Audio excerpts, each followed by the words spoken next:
Do you own property with your spouse? If you do, you need to know how your title deed is worded because it could impact what happens to your property if any of you passes away. Let me explain. When you and your spouse purchase property together, the title deed can either be in two formats.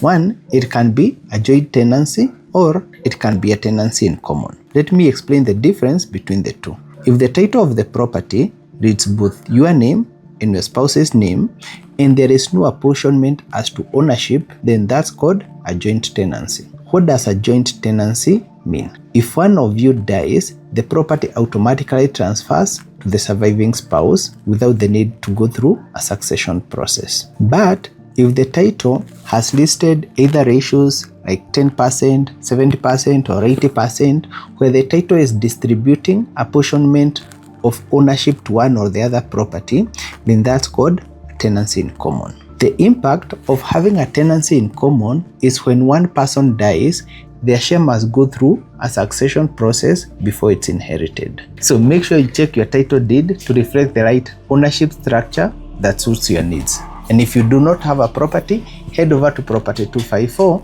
and search your next property.